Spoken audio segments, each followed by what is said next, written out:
ಐಶ್ವರ್ಯ ಪತಿ ಹರೀಶ್ ಇಬ್ಬರ ಒಂದು ಮೆಡಿಕಲ್ ಟೆಸ್ಟ್ ಈಗ ಮುಕ್ತಾಯವಾಗಿದೆ. ಬೆಂಗಳೂರಿನ ವಿಕ್ಟೋರಿಯಾ ಆಸ್ಪತ್ರೆಗೆ ಅವರನ್ನ ಕರ್ಕೊಂಡು ಹೋಗಿ ಮೆಡಿಕಲ್ ಟೆಸ್ಟ್ನ ಇವತ್ತು ಮಾಡಿಸಿದ್ರು. ಇವತ್ತು ವಿಚಾರಣೆಗೆ ಅಂತ ಹೇಳಿ ಹಾಜರಾಗಿದ್ದಂತಹ ಐಶ್ವರ್ಯ ಮತ್ತು ಹರೀಶ್ ಗೌಡ ಇಬ್ಬರನ್ನು ಕೂಡ ವಿಚಾರಣೆ ನಡೆಸಿ ನಂತರ ಬಂಧಿಸಿದ್ದಾರೆ. ಬಂಧಿಸಿ ಈಗ ಇಬ್ಬರಿಗೂ ಕೂಡ ಆಸ್ಪತ್ರೆಯಲ್ಲಿ ಮೆಡಿಕಲ್ ಟೆಸ್ಟ್ನ ಮಾಡಿಸಿದ್ದಾರೆ. ಅದಾದ ನಂತರ ಈಗ ಜಡ್ಜ್ ಮುಂದೆ ಹಾಜರುಪಡಿಸಬೇಕು. ಸೊ ಈಗ ನ್ಯಾಯಾಂಗ ಬಂಧನಕ್ಕೆ ಒಪ್ಪಿಸ್ತಾರಾ, ಪೊಲೀಸ್ ಕಸ್ಟಡಿಗೆ ನೀಡ್ತಾರಾ ಅನ್ನುವಂಥದ್ದು ಇನ್ನೇನು ಸ್ವಲ್ಪ ಹೊತ್ತಿನಲ್ಲಿ ಗೊತ್ತಾಗುತ್ತೆ. ನ್ಯಾಷನಲ್ ಗೇಮ್ಸ್ ವಿಲೇಜ್ ಕೋರ್ಮಂಗ್ಲದಲ್ಲಿರುವಂತಹ ನ್ಯಾಷನಲ್ ಗೇಮ್ಸ್ ವಿಲೇಜ್ನಲ್ಲಿ ನ್ಯಾಯಾಧೀಶರ ಮನೆಗೆ ಕರ್ಕೊಂಡು ಹೋಗ್ತಾ ಇದ್ದಾರೆ. ಅವರ ನಿವಾಸಕ್ಕೆ ಕರ್ಕೊಂಡು ಹೋಗಿ ಅವರ ಎದುರು ಈಗ ಹಾಜರುಪಡಿಸ್ತಾರೆ. ಕೋರ್ಮಂಗ್ಲದಲ್ಲಿನ ನ್ಯಾಯಾಧೀಶರ ನಿವಾಸ. ವರಾಹಿ ಜ್ಯುವೆಲರ್ಸ್ ಒಡತಿ ವನಿತಾಗೆ ಇವರು ವಂಚಿಸಿದ್ರು ಅನ್ನುವಂಥದ್ದು ಇರುವಂತಹ ಆರೋಪ.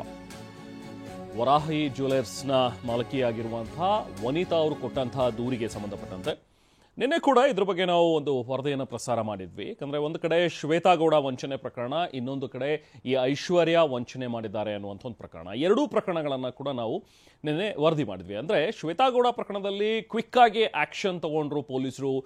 ಶ್ವೇತಾ ಗೌಡನನ್ನು ಅರೆಸ್ಟ್ ಮಾಡಿದ್ರು. ಅದಾದ ನಂತರ ವರ್ತೂರು ಪ್ರಕಾಶ್ರನ್ನ ಕರೆಸಿ ವಿಚಾರಣೆ ನಡೆಸಿದ್ರು. ಇದೆಲ್ಲವೂ ಕೂಡ ತುಂಬ ತೀವ್ರಗತಿಯಲ್ಲಿ ಸಾಕ್ತು. ಆದರೆ ಐಶ್ವರ್ಯ ಪ್ರಕರಣ ಬಂದಾಗ ಯಾಕೆ ತಡ ಮಾಡ್ತಾ ಇದ್ದಾರೆ?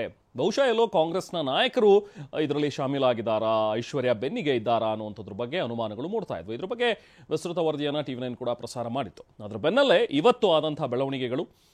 ಇವತ್ತು ಐಶ್ವರ್ಯಳನ್ನ ವಿಚಾರಣೆಗೆ ಒಳಪಡಿಸಿದ್ರು. ಅದಾದ ನಂತರ ಈಗ ಅರೆಸ್ಟ್ ಮಾಡಿದ್ದಾರೆ.